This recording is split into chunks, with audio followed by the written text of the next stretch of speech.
নমস্কার। আজ আমরা একটা অসাধারণ সৃষ্টি নিয়ে কথা বলবো, রবীন্দ্রনাথ ঠাকুরের গীতাঞ্জলি।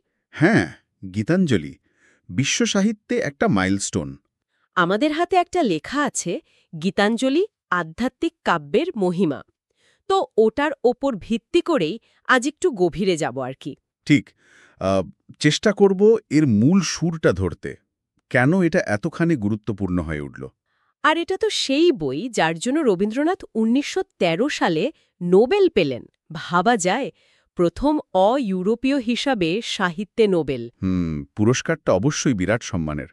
কিন্তু আমার মনে হয় গীতাঞ্জলির আসল শক্তিটা এর ভেতরে। এর মানেটা কি? গানের অঞ্জলি। হ্যাঁ, ১০৩টা কবিতার সংকলন। আসলে এগুলো তো শুধু কবিতা নয়, এগুলো এক গভীর আধ্যাত্মিক আকুতি। মানে ঈশ্বরের প্রতি একটা সমর্পণ, প্রকৃতির সাথে একাত্ম হওয়া, এই সব। লেখাটাতে একটা ইন্টারেস্টিং পয়েন্ট আছে যে রবীন্দ্রনাথ নিজেই নাকি অনেকগুলো কবিতা ইংরেজিতে অনুবাদ করেন। হ্যাঁ, এটা খুবই গুরুত্বপূর্ণ একটা দিক। সেটার এফেক্ট কেমন ছিল? মানে নিজের লেখা অনুবাদ করলে তো কিছু কি হারিয়ে যায় না মূল থেকে? দেখুন, ঝুঁকি তো থাকেই। বিশেষ করে কবিতার মতো সূক্ষ্ম জিনিসের অনুবাদ কিছু না কিছু তো হারায়। হুম। কিন্তু রবীন্দ্রনাথ নিজে করায় এর যে মূল ভাবটা, সেটা কিন্তু পশ্চিমী বিশ্বের কাছে পৌঁছাতে পেরেছিল। হয়তো বাংলার সেই মেঠো সুরটা পুরোপুরি যায়নি, আচ্ছা। কিন্তু যেটুকু গিয়েছিল সেটাই ওদের কাছে একটা নতুন জগতের দরজা খুলে দিয়েছিল। মানে ভারতের সাহিত্য, ভারতের আধ্যাত্মিকতা, এগুলোর সাথে ওদের প্রথম পরিচয় ঘটল এর মাধ্যমে।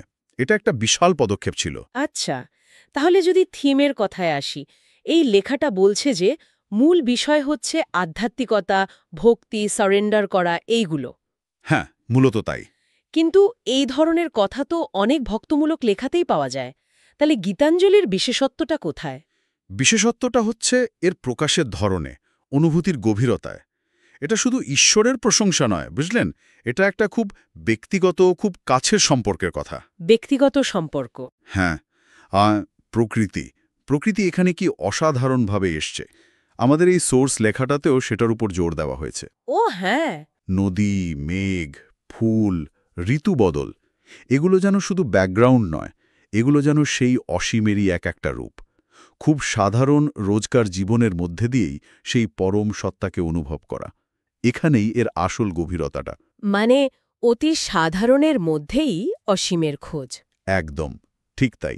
আর সেই কারণেই কি এর ভাষা এত সহজ, কিন্তু এত মন ছুঁয়ে যায়? লেখাটাতে এর সুরের কথাও বলা হয়েছে। মানে এই সিম্পলিসিটি আর গভীরতার ব্যালেন্সটা। এখানেই তো রবীন্দ্রনাথের ম্যাজিকটা। ভাষাটা দেখুন, একদম সহজ সরল, প্রায় মুখের কথার মতো। কোনো ভারী শব্দ নেই, অলংকার নেই। হুম। কিন্তু এর ভেতরের যে জগৎ, যে ভাবনা, তা অনেক গভীর। আর পড়ার সময় বা শোনার সময় একটা সুর যেন কানে বাজে, তাই না? হ্যাঁ, একদম। সেটা সোজা হৃদয়ে গিয়ে লাগে। আমাদের রোজকার জীবনের ছোট ছোট দুঃখ, আনন্দ, অপেক্ষা, এগুলোকেই তিনি আধ্যাত্মিক ভাবনার পথি নিয়ে গেছেন। কোনো তত্ত্বকথা দিয়ে নয়, ফিলিংস দিয়ে। তাহলে কি এটা বলা যায় যে এটা শুধু একটা কবিতার বই নয়, এটা আসলে কবির নিজের ভেতরের যাত্রার একটা ছবি? নিঃসন্দেহে এটা রবীন্দ্রনাথের নিজের স্পিরিচুয়াল জার্নির একটা রিফ্লেকশন। আর সেই জন্যই কি এটা বেরোনোর পরে দেশে বিদেশে এত সাড়া ফেলেছিল?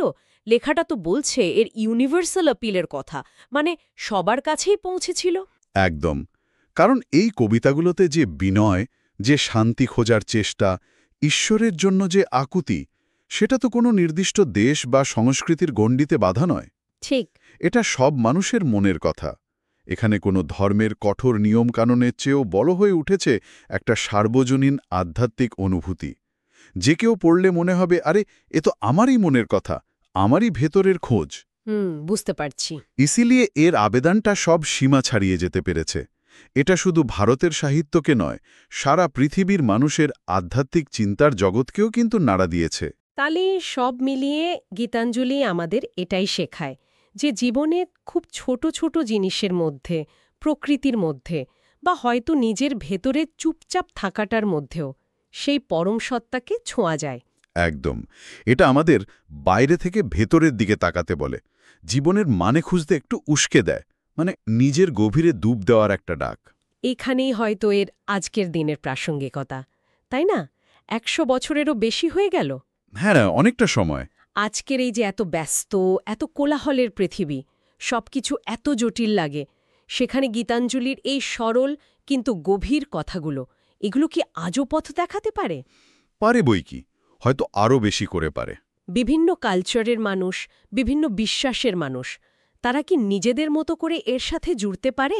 কি মনে হয়? আমার তো মনে হয় পারে, কারণ এর আবেদনটা সত্যি খুব মৌলিক, খুব মানবিক।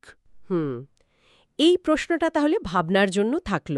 গীতাঞ্জলি আর আজকের আমরা।